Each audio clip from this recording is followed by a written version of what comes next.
Good morning. Thank you all so much for joining us. We're happy to have you with us this morning. Just wanted to give you a little bit of information. This is actually set up as a webinar. I know we have a lot of new people joining us today as well as residents.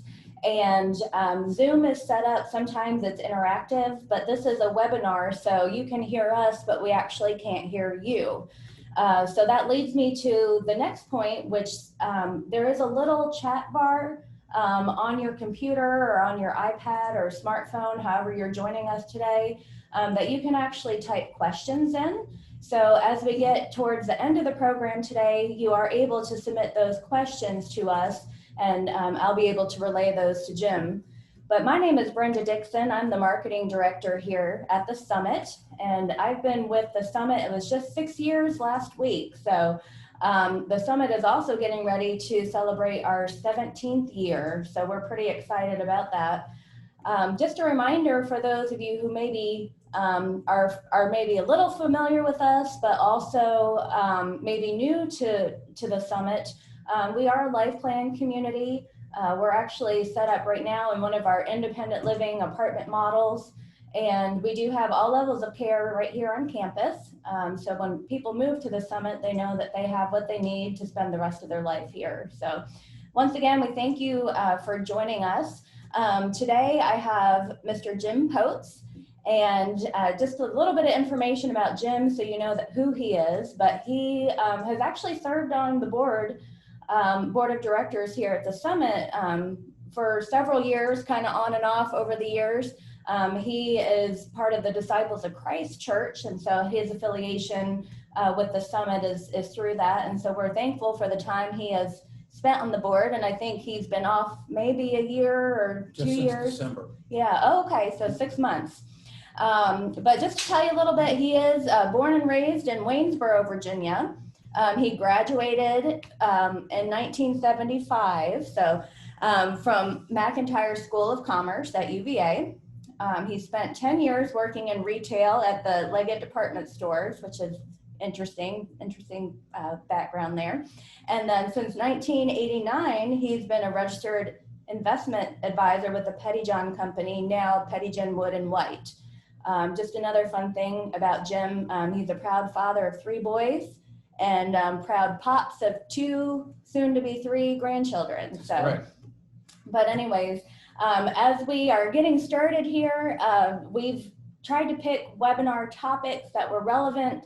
We knew people would be interested in. Obviously, your retirement and investments are always a popular topic, but during COVID and the pandemic that we're experiencing, we thought it'd be appropriate to bring Jim in and talk to us a little bit about that. So I'll turn things over to you. Okay. Thank you, Brenda. To start off, I would just say that I've been in the investment field for the crash of 1987, the technology bubble of 2000, the attacks on New York and the Pentagon in September 11th of 01, the financial crisis of 2008. But I can tell you that I have never, ever witnessed the kind of what I call parallel crises that we're experiencing right now. Either of these 2 crises would be devastating to have to deal with, but to have both a health crisis and a financial crisis at the same time makes allocating financial resources a proverbial minefield. So what I'd like to spend a few minutes talking about is 2 things. Number one is try to give you some thoughts on why this volatile, crazy stock market particularly is acting the way it is. And then spend a few minutes talking about how we have tried at Pettyjohn Wood and White to manage through these particular crises. So we'll start off with talking about today's market. And again, as Brenda had mentioned before, I would be thrilled to have some questions. I have not done a lot of seminars in the last 25, 30 years or presentations. So the more questions we have, the better off we'll all be. So anyway, we're going to start off by talking a little bit about the current market environment. And the biggest question that I get every day and that you hear about on all the financial news as well as the other news is this complete total disconnect between Wall Street and Main Street.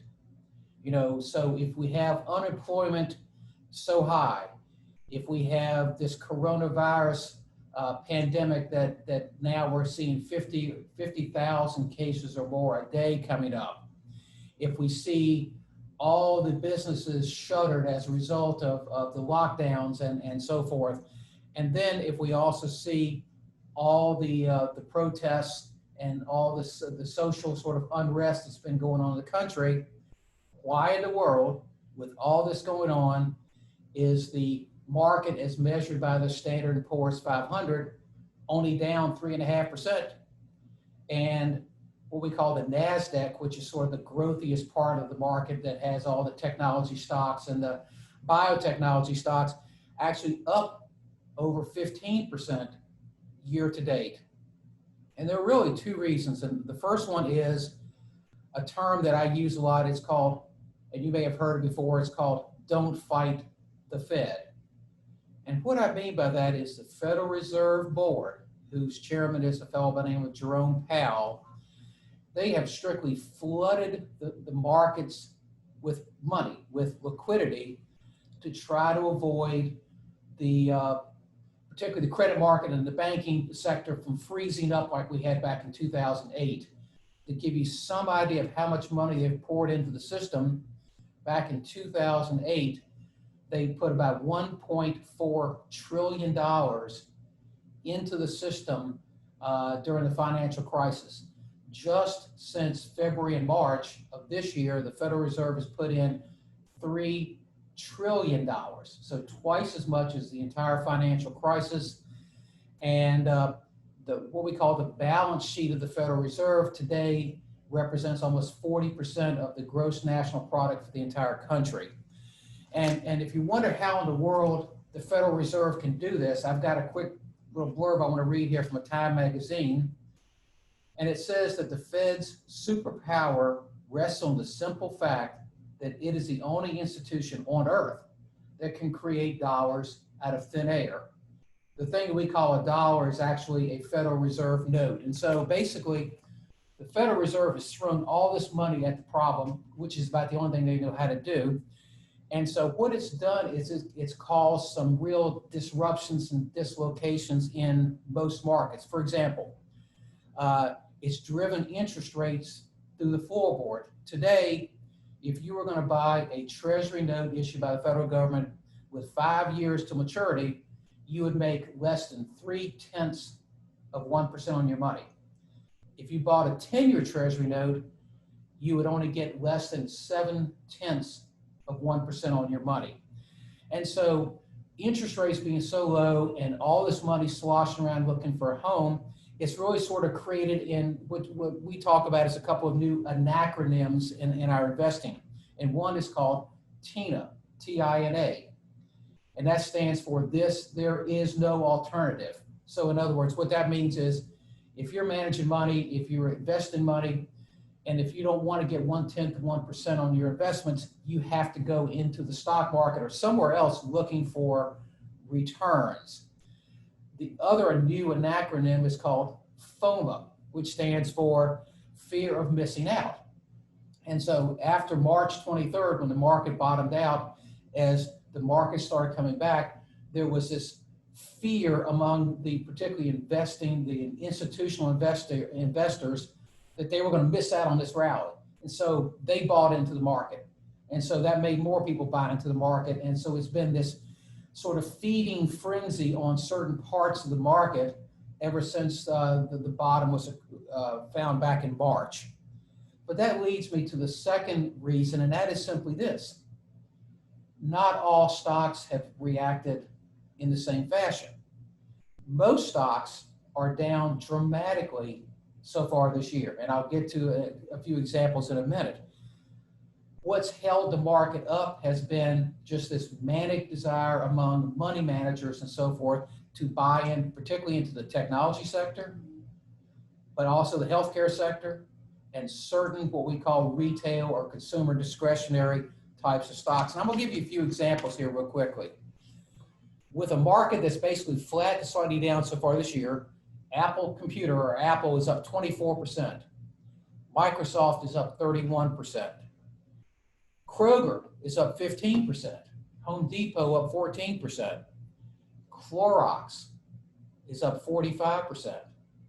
Amazon is up 56%. And the company that brings us this ability to do these webinars and for you to have all these meetings, Zoom, is up 278% so far this year. And what's the common denominator among all these stocks that have done so well? It's that they thrive in an environment that we currently are in. In other words, if you can't go out and eat at restaurants, you're probably going to buy more from Kroger. Home Depot was considered an essential retailer, and as a result, their business has been just gangbusters. But if you look at Apple and Microsoft, all the people like me that have been working from home for the last 3 months, we needed to upgrade our computers, our software, our data security, all this sort of thing so we could work from home. So Apple's been on fire. Microsoft's been on fire. I don't need to explain to you why in the world Clorox would be as good as it is. Just go try to find a Clorox wipe anywhere. So Clorox stock has just been on a tear. And then everybody has discovered how to buy online. Even people that have never shopped online before are getting boxes delivered every day from FedEx, from Amazon. And so Amazon is the perfect stock and the perfect company to thrive in this environment. So while these stocks have done extraordinarily well, there's also a flip side, and that is the banks, oil stocks, industrial stocks, the airlines, travel, leisure, hospitality have all been severely hit as we have all been spending way too much time indoors and social distancing from each other. So for example, if I look at a stock like Bank America, it's down 34% so far this year. Exxon is down 37%. I haven't had to fill up my gas tank but twice since March. Welcome the fact that we're not using oil and gas like we used to, and that's been negatively impacting stocks like Exxon or Chevron. Macy's, well, all the stores closed. Stock's down 60% so far this year. Boeing, they've had more problems than any company that I follow. But again, if no one's flying, no one's buying planes. Disney, and you would think Disney would be doing great because of their new streaming service, but they've had all their theme parks around the world closed. If a company isn't generating any business, their profits are going to be way down and their stock's going to be way down as well. And the last name I'll mention very quickly is a company called American Airlines. And we talked about the airlines. Their business went from gangbusters in February to nothing by April. Even with the little recovery we've seen in airline travel right now, it's still down about 75% from where it was this time last year. So if you own airline stocks like American Airlines, it's off 59% so far this year. So, I just wanted to give you a little feel for the fact that this market is just not this all stocks doing exactly the same thing. It's been a real market where the winners have been great winners and the losers have been dramatic losers. So the next point that I want to talk about is, well, if we know all this, how are we investing in today's market? And so there are 4 things that I want to mention that we've been doing and that I would suggest you at least consider. Number 1 is reduce risk, and I'm going to get to each of these in a minute. Number 2 is diversification. And if what I just went through with those companies and how they've done doesn't show you the need for diversification, probably nothing will. Number 3, raise the quality of the assets that you own. And number 4, another one of my favorite expressions, which is don't let the tax tail wag the dog. So if we start with reducing risk, all that means is, particularly if you are in what we call the distribution stage of life, which means retirement, where instead of having income coming in, you're now spending money. And by the way, I am actually retiring as of July 31st, so I will be joining the ranks of the distribution crowd instead of the accumulation crowd. So the point that we've done is simply to take some money off the table as the market started selling off back in February and March. So if we had an account that was 75% stock, maybe we brought that down to 60%. If someone had 50% in stock, maybe we went to 40 or 35%. All we did was reduce exposure so that, and again, and one of my favorite expressions is we live to fight another day. Don't know when the market's going to turn. At some point, we'll put that money back to work, but for now, we've reduced risk. Number two is diversification. And that just simply says, you shouldn't have all your eggs in one basket, whether it's all in one company or one industry or whatever. It's important to have diversification. And in this world where interest rates are so low, many people have turned to owning utility stocks and phone stocks and consumer staple stocks like Pepsi's and Procter & Gamble's of the world to try to generate income. This also diversifies the portfolio away from just one or two names. Number three, raise the quality of the assets. And what I mean by that is, and I will tell you in a second, that it's important to understand the balance sheet of the companies that you own. And I'm not expecting many people to go out there and start looking at the balance sheets of the companies that they own. The point is, when we're in an environment like this, too much debt on a company's books is what can mean the difference between surviving and going into bankruptcy. Recently, we've started seeing a real flood of bankruptcies. In fact, I heard coming over here this morning that corporate bankruptcies are up 20% from earlier this year. And it's because the debt burden of companies like, Pier 1 or, Chuck E. Cheese and all these companies like that, they took on so much debt and all of a sudden their revenues have dried up. So if a company does not have a significant amount of debt on the books, they are more able to ride out, to the other side of these particular pandemics or crises. The other thing about stepping up in terms of the quality of the assets that you own is simply, if I own names like Johnson & Johnson, Pepsi, Procter & Gamble, Walmart, Microsoft would be perfect examples. These stocks tend to go down less when markets sell off, and they tend to come back quicker when markets recover. I've seen it happen over and over and over again. A name like Walmart is flat so far for this year. It didn't go down precipitously. Procter & Gamble is flat for the year. Pepsi-Cola is flat for the year. Johnson & Johnson's flat for the year. The point there is they went down when the market sold off, but they quickly recovered. So raising the quality of the assets is very important. And the other thing I'll mention about that is so many companies have gone down so far in price right now that they're what we call their dividend yields, or what you expect to get in income in terms of dividends, might be very high. I mean, there's a lot of companies out there right now that are sporting dividend yields of 8 to 10 to 12 to 15 to 20% dividends. That may sound positive to an investor, but to me, it's the big red caution light. If I know that a risk-free investment's paying me 1%, how much risk am I taking to get 10%? And so you have to be careful in terms of owning companies whose stocks have gone down to levels where the dividend yield suggests that the dividend might be either cut or omitted. And that has happened a lot so far this year with a category called real estate investment trusts. Many of them have had to cut or omit their dividend. And what somebody thought would look attractive at 10% dividend yield, all of a sudden the dividend goes to zero and the stock goes down as well. So raise the quality of the assets. And the last point I'm going to discuss is what I call don't let the tax tail wag the dog. And if any of you are out there that have been clients of mine or the Pettyjohn Wood and White, you've heard me say this before. And that is, you can't be afraid of paying taxes on capital gains. Because if you're doing what I'm suggesting about reducing risk, diversifying, raising the quality of the assets, sometimes it means selling some things to reposition.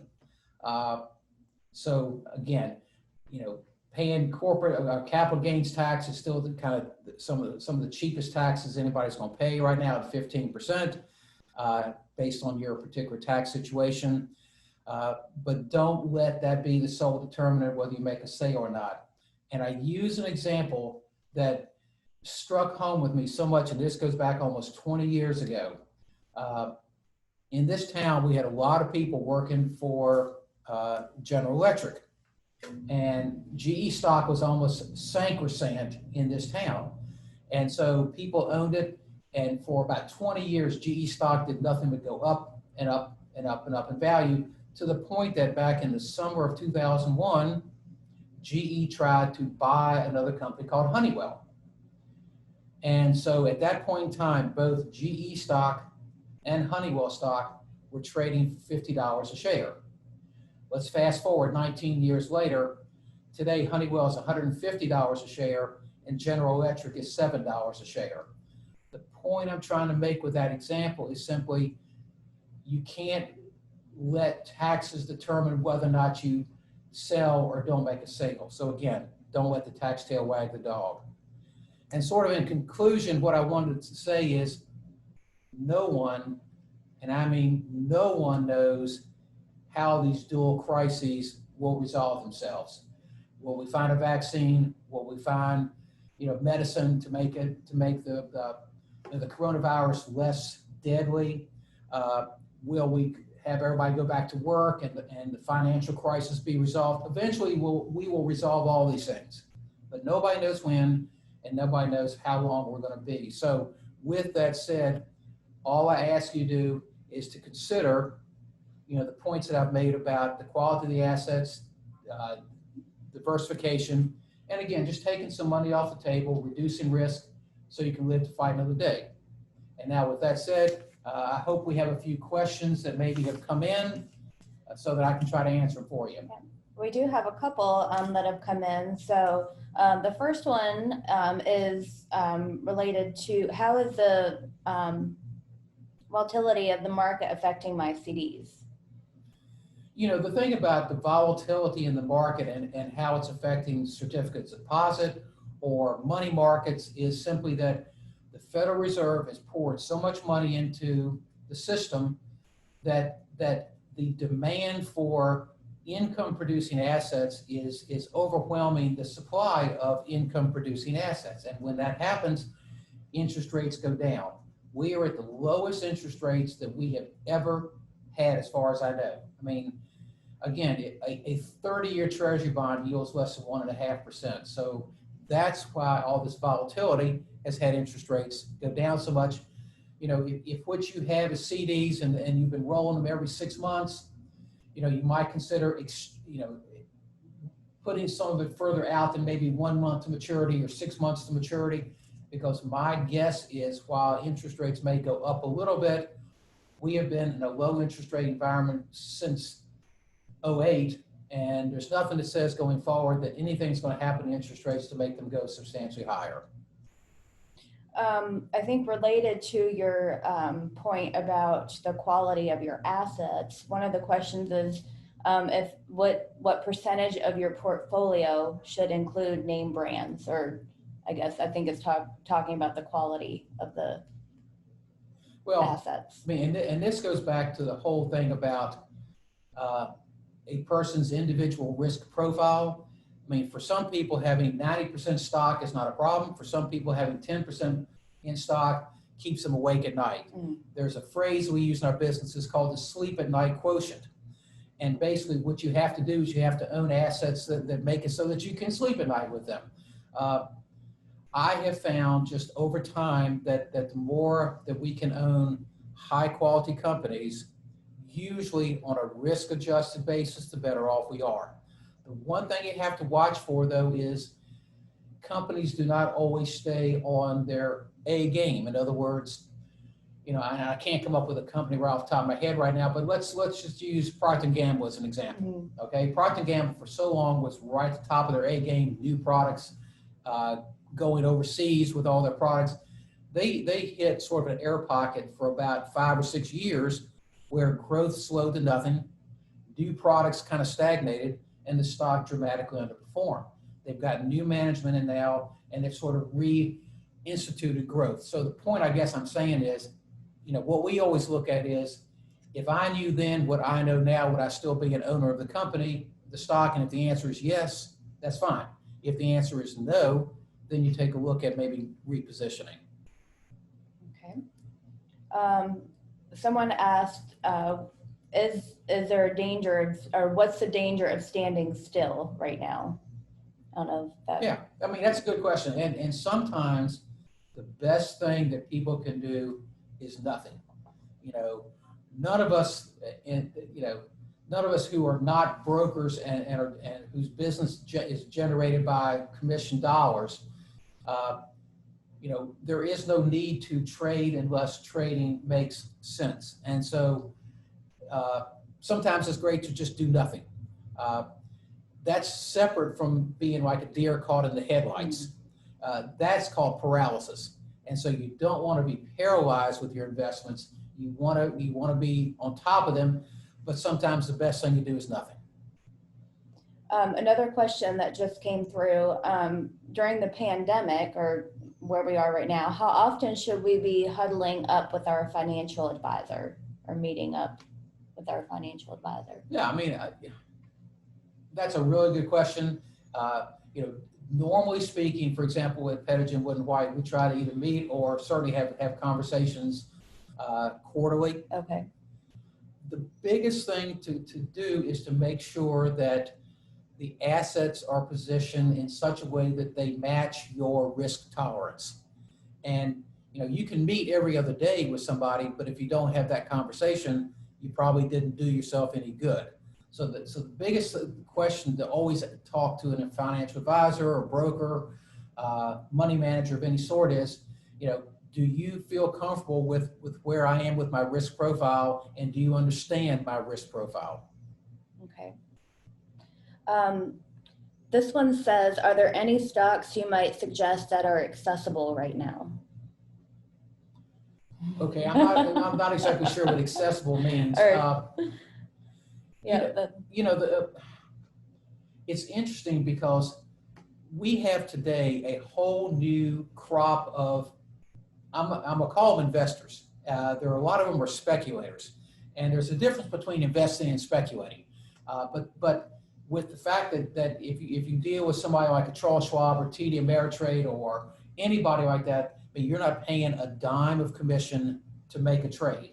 And so, the thing that used to hold people back a lot was, my gosh, I don't want to pay 1 or 2% commission to make this particular trade. So the whole world has become accessible. With that said, the one area that I would really caution you on, where there's been a lot of speculation recently, people getting into that have no business because they don't understand it, is what we call the options market. And I'm not going to try to go into a tutorial about what option trading is, except that it usually is substantially higher risk than owning individual stocks. So while options may be accessible, I'm not suggesting that that's what you look at unless you are fully aware of the risk that you're taking. Okay. And I think that looks like that's all of the questions. So I don't know if you have anything you want to say in closing. I really don't. It's been for me at least, in terms of what I do for a living, every day is sort of an adventure. And I hope that people, when they look at their portfolios and they're doing investing, also look at it not only from a standpoint of this is what I need to live on, but also that it's an enjoyable thing to keep up with. It certainly is a one place where the world changes daily. And I've just been fortunate over all my years that my avocation and my vocation have been the same. I mean, it's been my hobby as well as my job, and so that's what's been really great about it. Well, that's great. Yeah, thank you.